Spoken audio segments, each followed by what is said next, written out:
Hello, everybody. Welcome and thank you for joining us once again. We have another poem from the Power and Conflict collection. So this time we have Tissue, and this is by Imtiaz Dharker. So Imtiaz Dharker, someone who professes to be a Muslim and also a Calvinist as well. So Calvinist has, perhaps we could say, unorthodox ideas and views there as well. So that's something that's relatively important, as she does mention religious scripture here as well, for example, within the second stanza there. And therefore, a lot of the details in relation to tissue and paper, and perhaps some of the guidance that people may seek as well, as I say, she would be able to certainly relate to her own beliefs as well within this poem. So this poem is not typically considered to be quite straightforward, and it's quite difficult and challenging as well. So what I probably advise is that if you can look to avoid this, then there are other poems perhaps you may just want to consider. It's unlikely also as well the poem that they will choose for you is going to be this. And there are many other poems that perhaps are a little bit more straightforward. For example, Remains, Checking Out History, and perhaps The Emigre as well.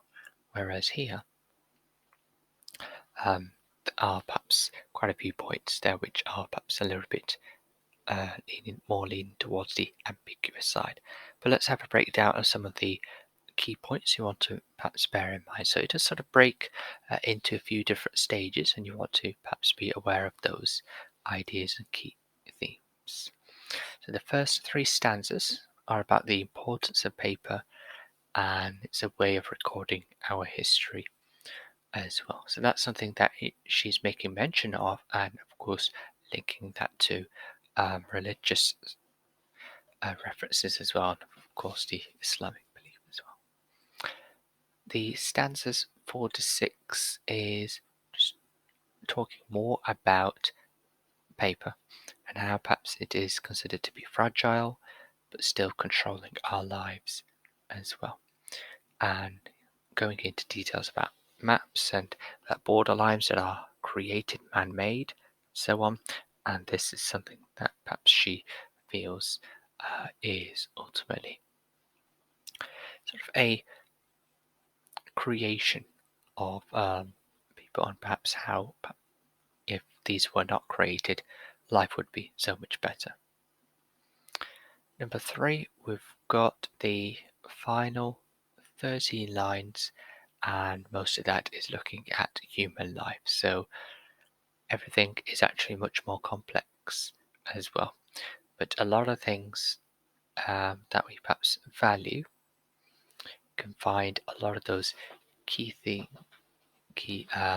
ideas or things that we could perhaps treasure and value. They do lie within paper, but ultimately life is temporary, and nothing is really meant to last, as she says. Okay. But in terms of some of the key themes overall from this book, certainly you can say that she is leaning towards the power of nature, and how nature is perhaps much more powerful than what we may feel in terms of the human sacrifices or the human achievements and so on, and strength. These are perhaps some things that can easily be shattered. Actually, she mentions this as well within her own sort of commentary, how perhaps we can take confidence or comfort in lots of different things that are built. For example, large buildings, whether they be churches and mosques and so on. However, perhaps these are ultimately things that really we should place a lot of faith in. So let's have a look at some of the key quotes, and then we can move on from there. Okay, so the first line, that's something that you want to be focusing on there. So paper that lets the light shine through. So that would be the first line, as typically have, and the paper just focusing on that as well. So just trying to highlight how um, paper is something that is, of course, of paramount importance, especially within this poem, and the light as well. So that's something that you could just comment on there as well. So light just allows things to be seen as well, and rather than hidden. And ultimately, it's the paper that just allows a lot of things to be felt and goodness to be received as well, typically from light. Now we can sort of talk about a spiritual light as well here, given Darker's own religious beliefs and the mention to the Quran as well within the second stanza as well. So this is something perhaps that she is just referring to as well, which could alter things. She mentions in line 3, of course, or is what could alter things. Sorry.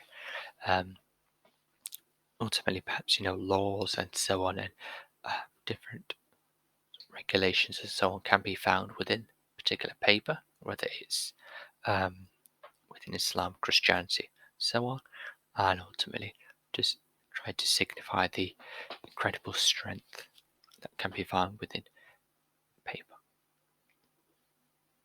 despite its fragility. And the final line, turned into your skin. So prior to this, in the stanza before, she's talking about living tissue and how perhaps this is not something that's supposed to last. So just perhaps trying to indicate here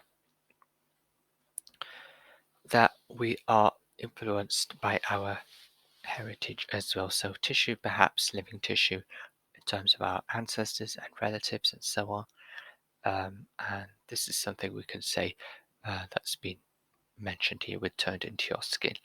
Now, when perhaps Darker talked about her inspirations for writing this as well, she did talk about that, how, for example, she once discovered or was given a note from her father, and really just on that piece of paper it had her date of birth on there, and just really from that piece of paper and his handwriting rather, she felt a real connection to him that she had lost for years. So that is ultimately the power there of paper, but also here as well turned into your skin. So that really has a direct connection there as well to her, in terms of perhaps she is ultimately the product of perhaps her father as well. So let's move on to the next quote, third and final key quote, which is the sun shines through their borderlines. So here, just making reference to the sun once more as well, a powerful force as well. In comparison to borderlines and lines sort of just made up by humans, of course, she's trying to just bring this idea forward here as well. How this is a natural way as well, and of course, the sun is able to just power through. So we've got the use of the sibilants there, and also we could say in terms of the power of nature. So one of those where, as I say, the power of nature is dominant here, as well, according to the speaker. And the next quote we have, which is number 4, will go with pages smoothed and stroked and turned. So we've got the use of the polysyntheton here, the repetition of and some of the effects really of this is quite a gentle feeling that's being created here, and with this repetition here it seems to be that of affection and respect as well, given also that just prior to this she was talking about a religious text as well, which typically they are dating back many hundreds or if not thousands of years, then we can imagine they are um, looked after, well maintained, and this is perhaps also another reference to that. And what we can also just pick up here as well is it's as if it's been given to someone who's going to perhaps be thinking about the great value of this as well. So perhaps typically maybe a child or someone who's been trained in that way to just be educated in terms of being really careful as well.